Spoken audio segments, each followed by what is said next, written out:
Bonjour, bienvenue dans cette nouvelle vidéo sur débuter en électronique et Arduino. Ou quelque chose comme ça, j'ai oublié le nom de la série, c'est pas très grave. C'est la suite de ce que j'ai fait l'avant-dernière vidéo sur la programmation. Et retourner sur l'électronique parce que là on fait de la programmation depuis longtemps. Et puis moi aussi ça m'ennuie de faire que de la programmation.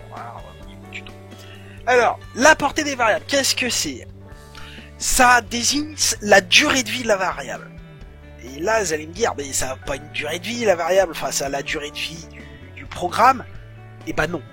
Ça a la durée de vie du bloc de texte dans lequel il est déclaré. Enfin, dans lequel la variable est déclarée. Et là, il faut distinguer les blocs.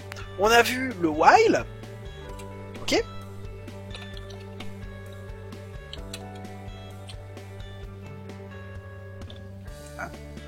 Le while, et ça c'est un bloc de texte. On avait vu avant ça les fonctions, par exemple ici, et le bloc de texte, c'est un bloc de texte valide ici, ok ? On a vu aussi le if, ok ? Donc, en règle générale, à chaque fois qu'on a des accolades comme ça représente un bloc de texte. On a vu le if, le while et les fonctions qui sont, là je laisse représenter par ça, mais je peux faire par exemple ma fonction à la con, hop, voilà. Là on a les trois exemples de blocs de code. Alors, on commence par lequel ? Bah par la boucle, déjà, Si on se souvient bien de la vidéo sur le while, pour la boucle, pour compter le nombre de tours, on a besoin d'un itérateur. Sinon, ça fait une boucle infinie et on veut pas une boucle infinie. En tout cas, dans le cas d'un programme d'ordinateur. Dans le cas d'un programme microcontrôleur, on veut la boucle infinie. Moi, plus tard, j'aurais envie d'explorer comment on peut se passer d'une boucle infinie. Et si on peut se passer d'une boucle infinie. On a besoin d'itérateur. Alors, égal 0. On va le faire un itérateur incrémental. Ça veut dire qu'il augmente d'un certain nombre de points. Alors, while itérateur strictement inférieur à 10. Déjà, on va dire itérateur plus, voilà, on l'incrémente de 1. Si on voulait l'incrémenter de 2, on ferait plus égal 2, mais on va se limiter du plus. Et qu'est-ce qu'on fait ? On fait un simple count. Alors, à chaque fois je me fais avoir. Count. Alors, valeur itérateur de point, un espace, hop, itérateur, hop, inline, point. Je m'aperçois que je vous ai toujours pas dit ce que c'était ça. On verra ça une autre fois. Une fois qu'on sort du bloc, on veut connaître la valeur de l'itérateur. Ok ? Donc on va mettre aussi ici, et voilà. Donc là, on voit avant d'entrer dans la boucle. Une fois qu'on est dans la boucle et une fois qu'on sort de la boucle. Du coup, on compile et on exécute. Alors, avant la boucle, vous savez quoi ? On va valeur itérateur avant la boucle. Pendant la boucle, après la boucle. Faut pas oublier l'espace. Non, c'est bon. Voilà, on va faire comme ça sera plus simple pour s'y retrouver. Hop, on compile et on remet. Donc, valeur, itérateur avant la boucle. 0, c'est tout à fait normal. Première itération de la boucle, on va à 0. on met toujours pendant la boucle, on arrive jusqu'à 9. Une fois qu'on arrive à 10, on sort de la boucle. Et du coup, on est après la boucle. On peut changer la place de itérateur pour voir ce que ça change. Du coup, oui, il faut quitter ça. On compile, on exécute. Et là, on voit qu'on a 2 10.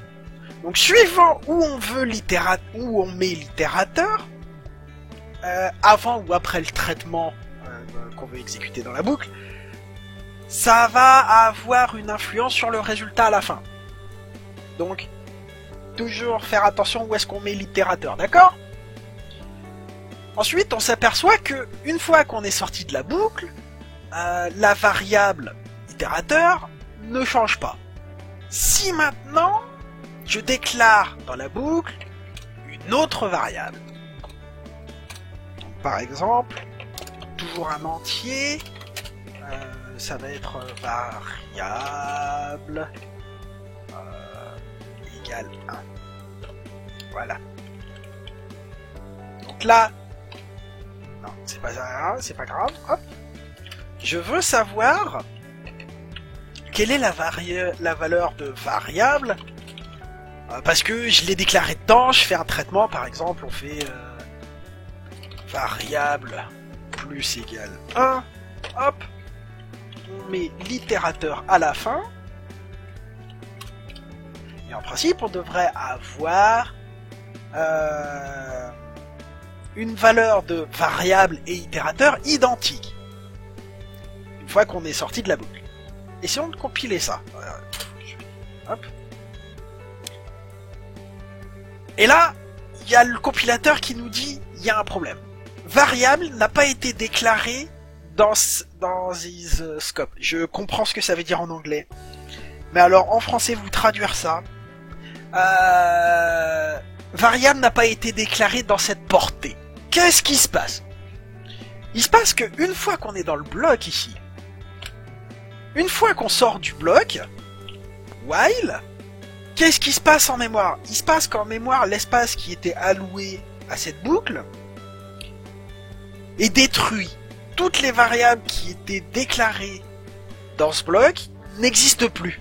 Du coup, c'est pour ça que le programme ne peut pas accéder à l'endroit où est variable, parce que la zone, l'adresse de variable n'existe plus. On voit très bien que les blocs de code définissent la durée de vie de la variable, donc sa portée.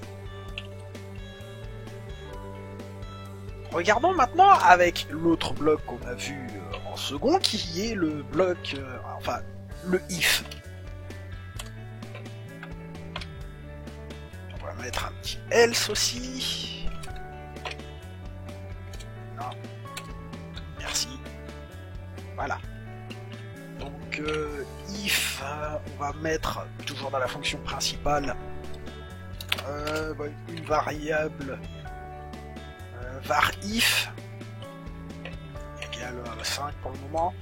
Alors, if var if inférieur à strictement inférieur à 5, var if plus égale 1, sinon var if moins égale 1. Alors oui, c'est du code débile, hein. Mais là, je vous explique un concept, donc on explique toujours les concepts avec du code débile. Hein, c'est pour, quand vous voyez ce message d'erreur là, vous sachiez ce que ça veut dire en fait.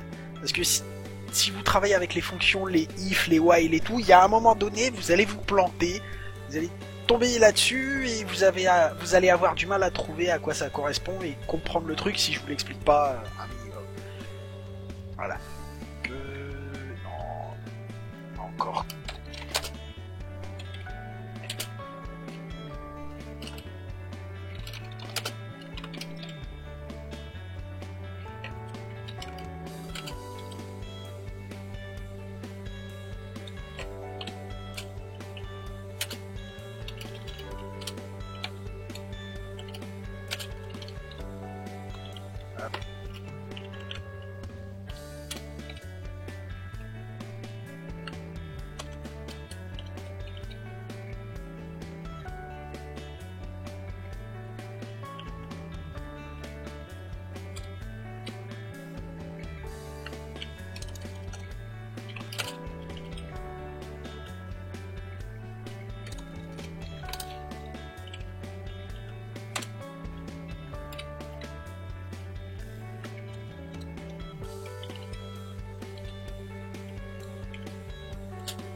Voilà, donc là on voit à nouveau tous les cas de figure. Ok?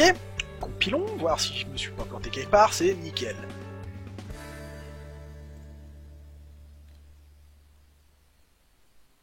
Alors, reprenons notre code. Si var if est strictement inférieur à 5, on lui enlève 1. Et bien sûr, elle est déclarée dans la fonction principale. Ok? Donc là, après, on voit que tout va bien. Bon, on peut essayer de mettre 4. Compile. Hop. Le fonctionnement est très bien. Maintenant, on va mettre... on va déclarer une variable dans les blocs if et else. Et essayer d'afficher leur valeur. On va appeler new if égale 1.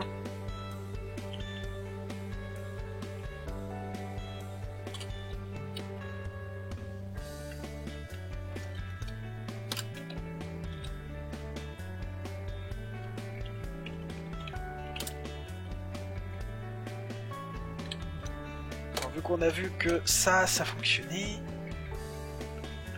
on change juste ça.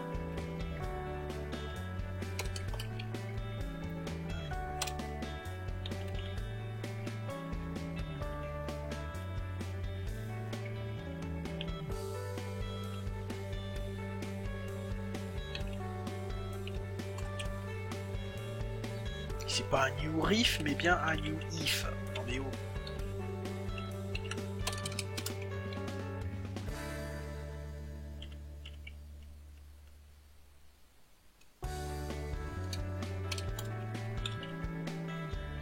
Voilà. Compilons. Et là, on a un problème. Ici. Ah, c'est deux blocs de code différents. Ça marche pas. Donc, pareil. La portée, donc la durée de vie de cette variable, ça va pas dans le if. Du coup, si on le dégomme ça.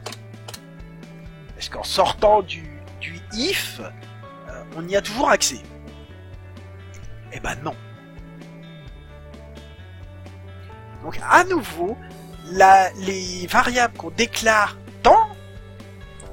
et qu'on initialise dans les blocs if et else sont limitées à ces blocs if et else. Vérifions maintenant la fonction. Et je pense que vous avez compris que ça va encore nous faire le même tour.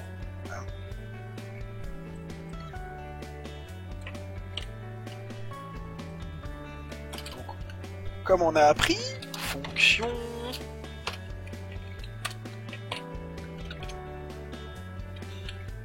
Et c'est le point virgule ici. Fonction que int var fonction égale 1, point virgule, int return, c'est 1. J'ai envie qu'elle retourne 1, voilà. Du coup, ici, hop, valeur var fonction dans fonction.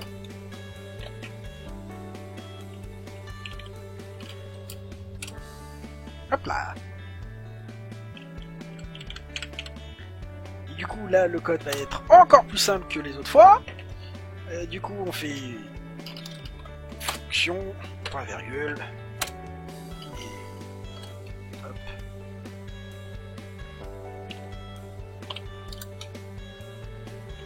Et là, on voit que déjà, si CodeBlocks nous met pas la fonction d'écriture automatique, il faut se poser des questions. Que là, déjà, c'est pas bon.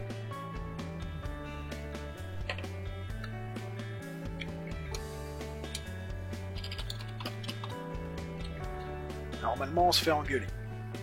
Voilà. Si j'enlève... on exécute le programme. Il n'y a pas de souci. Et c'est une fois qu'on met ça, il y a un problème. Voilà. Donc maintenant qu'on a vu que la durée de vie des variables et donc leur portée, c'est uniquement dans les blocs dans lesquels ils sont déclarés,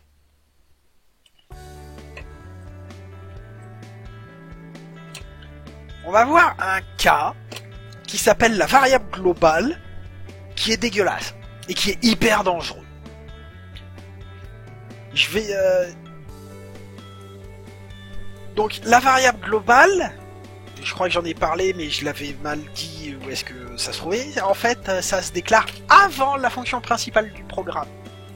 C'est pour ça qu'elle s'appelle variable globale, parce que elle est accessible depuis partout dans le programme, depuis n'importe quel bloc, à n'importe quel moment. Vous allez me dire, ah bah c'est pratique.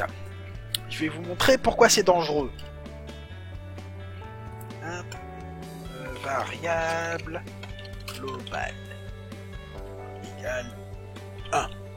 Voilà, elle est déclarée, initialisée, il n'y a pas de souci. Alors, nous allons maintenant faire une fonction.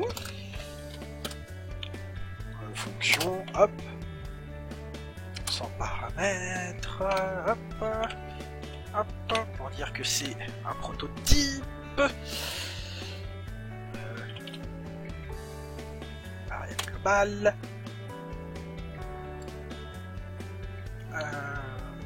Plus égal 1.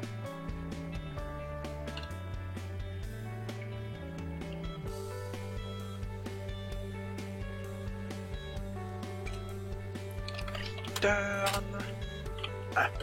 Voilà. Vous vous souvenez comment il fallait faire dans l'épisode sur les fonctions pour changer la valeur d'une variable déclarée en dehors d'une fonction pour lui assigner le résultat de la fonction. Vous vous souvenez, hein? Voilà. Donc là, on écrit la fonction. Hop. Oh, il n'y a pas besoin de ça. Voilà. Mais ensuite while.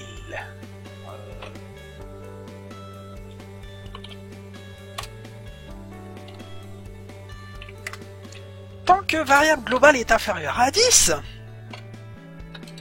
non.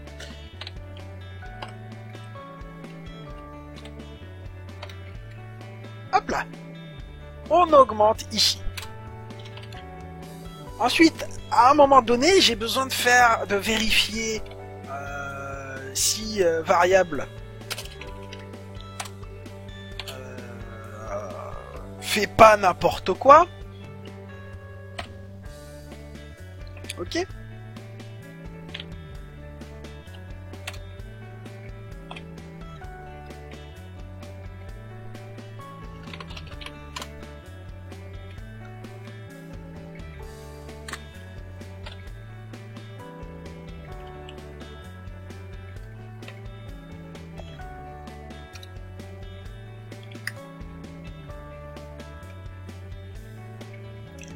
Voilà.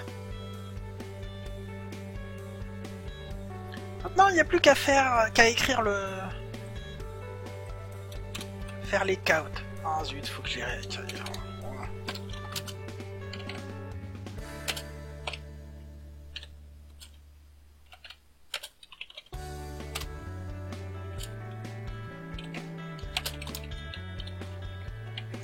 Hop. M'en fous. Là. Là. Là, là, là, et un là. Oui, il en faut partout. Alors ici, c'est dans la fonction.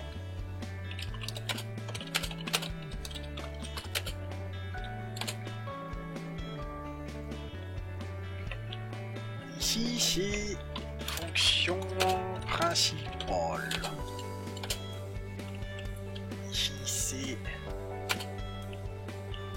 Dans le while,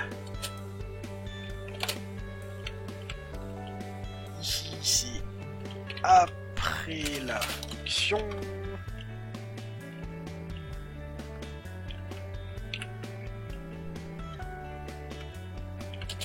et dans le while. Si jamais ça compile et qu'on n'a pas d'erreur à un moment donné, vous savez que c'est pas bon, qu'il faut pas utiliser les variables globales. Hein. Parce que c'est dangereux. Parce que vous avez vu, je fais n'importe quoi avec la variable globale là. Hein. Ici c'est dans le if avant traitement. Ici c'est dans le if après traitement. Et ici c'est à la fin du while.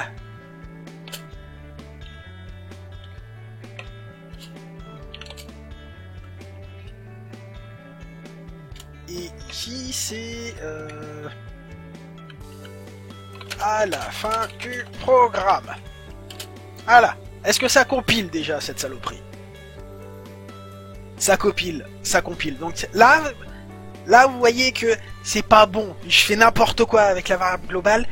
C'est pas bon. Le compilateur il l'accepte. Et c'est pas bon du tout. Testons le programme.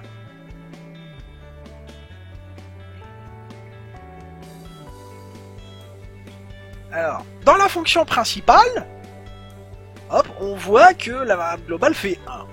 On arrive dans le while. On est au tout début du while. Il vaut 1. Et là, on fait la fonction ajoute 1. La variable globale, elle fait un traitement dessus. Ça change sa valeur.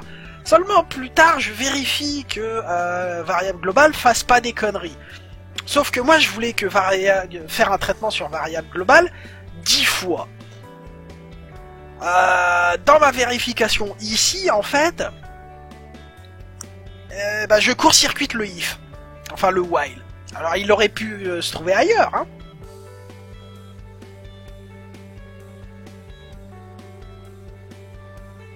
Mais, vous voyez un peu le bordel que c'est.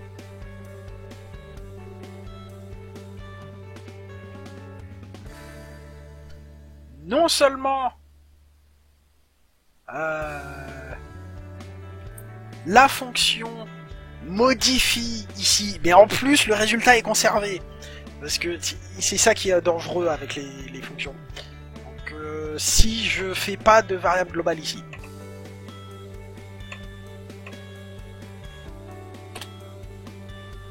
Et ici je... Ouais. Bon, je vais tout dénommer sauf fonction. Hop. Variable. Donc si je fais... Non. Oui.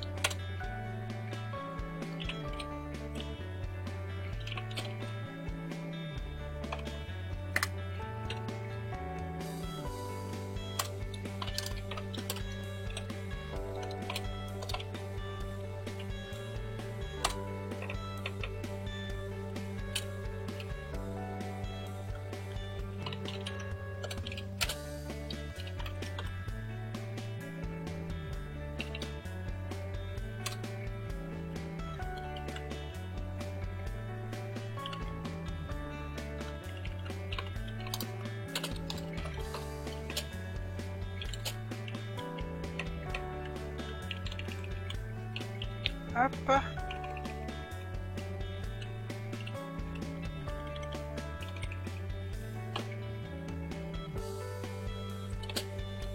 Pilon.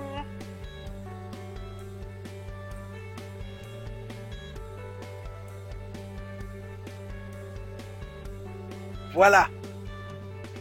Là, ça montre bien que, à partir du moment où la variable n'est plus globale, la fonction ne peut plus travailler avec si on ne lui donne pas directement dans la bouche, hein, dans les parenthèses.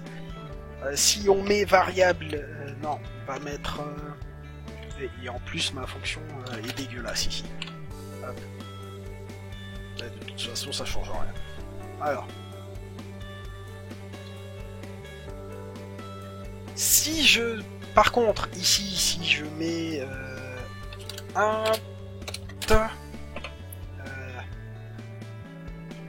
c'est... Ah, comment ça s'appelle? Un paramètre. On va l'appeler param. Alors je prends param plus égal 1 et que ici je mets variable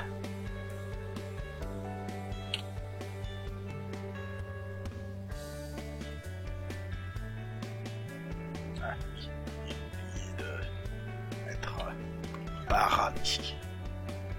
Hop là.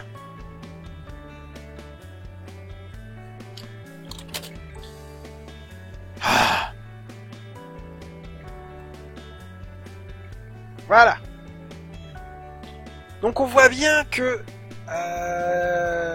une fonction ne peut pas modifier de manière durable une variable. Parce que là on voit que avant la fonction variable c'est égal à 0.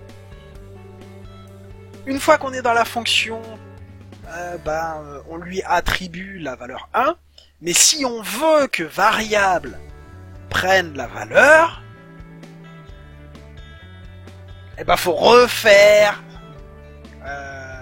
faut faire variable égale fonction variable.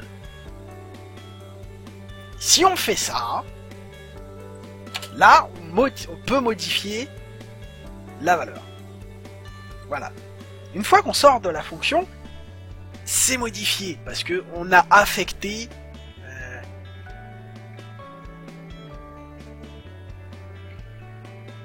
Attends, ça se trouve c'est juste ça qui... Voilà. Il faut bien retourner return param. Voilà. Je savais que j'avais fait une connerie.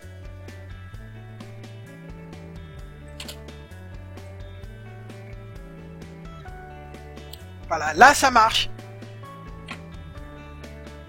On est obligé de faire comme ça pour affecter, pour changer la valeur de variable avec une fonction. Autrement, vous avez vu, on peut pas. C'est pas possible. Et c'est une sécurité pour votre programme pour pas qu'il bug dans tous les sens. Il va bugger avant que vous le compiliez. Ce qui est bien. Bon, je pense que j'ai fait le tour de la portée des variables. J'ai peut-être pas bien expliqué ça. Mais on a exploré ça par la pratique. Et si vous pratiquez, que vous trifouillez le code pour voir divers cas d'utilisation, vous comprendrez. Vous devriez arriver à comprendre par vous-même. Bon, voilà, on a bien expérimenté. C'est peut-être pas forcément expliqué très bien.